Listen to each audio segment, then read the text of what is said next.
Moin! Ganz kurz bevor wir mit dem richtigen Video starten. Danke. Danke für die ganzen neuen Abos, Likes und Kommentare, das bedeutet mir wirklich alles unglaublich viel. Einigen von euch ist vielleicht auch aufgefallen, dass ich in den letzten Wochen keine neuen Videos hochgeladen habe. Das lag ganz einfach daran, dass ich technische Probleme hatte. Mein Arbeitsspeicher war kaputt, das Problem ist aber mittlerweile gelöst. Ich kann endlich wieder neue Videos aufnehmen und es gibt noch mehr gute Nachrichten. Ich schneide jetzt auf einem neuen Programm und auf einem noch besseren PC. Das heißt, ich kann meine Videos auch noch schneller produzieren und hoffentlich noch mehr nicen Content für euch raushauen. In diesem Video zeige ich dir die Karten im Kreativmodus, die mir geholfen haben, schnell besser zu werden. Die meisten dieser Maps nutzen sogar die Profis jeden Tag, das heißt, die sind wirklich auch für jedes Skill-Level geeignet und helfen dir auch, wenn du bereits richtig gut bist, noch besser zu werden. Ganz wichtig, spiel die Maps nicht nur ein-, zweimal und sag dann, oh, das bringt mir überhaupt rein gar nichts. Vielleicht machst du direkt schon Fortschritte, es kann aber auch sein, dass du erst nach ein paar Tagen oder nach ein paar Wochen merkst, dass du besser wirst. Was ich dir aber mit Sicherheit sagen kann, wenn du dir jeden Tag ein paar Minuten Zeit nimmst und auf diesen Maps trainierst, wirst du garantiert besser. So, jetzt starten wir endlich und damit herzlich willkommen zu einer neuen Folge von den Wir starten mit der ersten Map, die Peace Control Practice Map V3. Mit dieser Karte starte ich meistens mein Warm-up. Du kannst hier durch verschiedene Szenarien gehen, in denen du feindliche Bots auf jede denkbare Weise einboxen kannst. Auch wenn du hier nur gegen Bots kämpfst, solltest du dir für die richtigen Kämpfe direkt das richtige Muskelgedächtnis aufbauen. Mache keine großen Edits, bei denen du auch gut getroffen werden kannst, oder springe in die gegnerische Box. Nutze immer einen Right-Hand Peek, wenn du schießt, und gehe beim Editieren immer nach links in Deckung. So nimmst du im Kampf keinen Schaden und hast durch deine Builds die volle Kontrolle über deine GegnerInnen.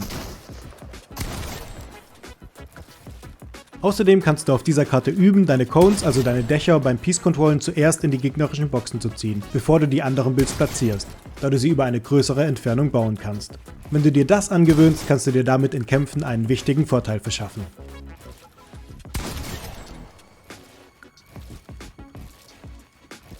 Neben dem Peace Control ist natürlich das Aim extrem wichtig. Wenn ich die Peace Control Map durchgespielt habe, gehe ich danach auf die One Pump Map. Hier kannst du die gegnerischen Personen nur eliminieren, wenn du sie mit einem perfekten Pumpenschuss triffst. Achte nicht darauf, ob du den ersten oder den letzten Platz in der besten Liste belegst.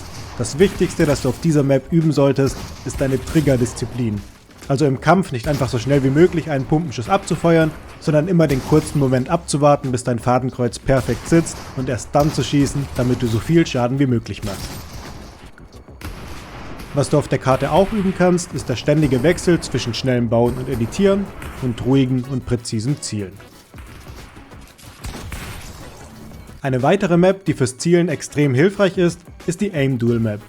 Hier kannst du in verschiedenen Szenarien dein Aim auf die Nähe und die Entfernung üben. Ich zeige dir jetzt ein paar Übungen, die ich hier besonders gern mache. Bei dieser Übung kannst du deine Reaktion und dein Pumpen-Aim auf die Probe stellen. Denn du hast immer nur einen kurzen Moment Zeit, um zu zielen und auf die gegnerische Person zu schießen. Dann gibt es verschiedene Szenarien in einer Box, zum Beispiel mit einer Cone. Ihr müsst die Übung natürlich nicht mit einer Pumpe spielen, sondern könnt auch eine SMG oder andere Waffen verwenden. Achte hier neben dem Zielen auch auf dein Movement. Also, dass du nicht viel springst, dich oft duckst und zu den Seiten hin ausweichst. Umso besser und unvorhersehbarer dein Movement ist, desto weniger Schaden wirst du bekommen.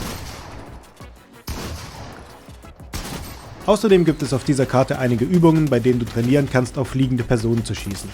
Das ist vor allem fürs Late Game hilfreich. Je nach Entfernung kannst du hier versuchen, nur einzelne gezielte Schüsse abzufeuern oder auch einfach voll draufhalten. Wenn ich mein Peace Control und Aim aufgewärmt und trainiert habe, spiele ich meistens noch ein paar Runden Realistics 1v1.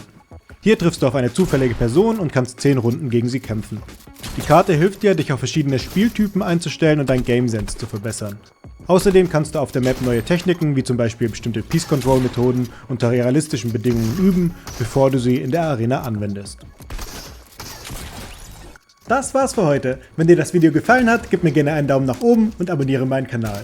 Und wenn du live dabei sein willst, wie ich Fortnite-Turniere spiele, schau gerne auf meinem Twitch-Kanal vorbei. Wir sehen uns im nächsten Video, im Twitch-Chat oder im Battlebus. Bis dann!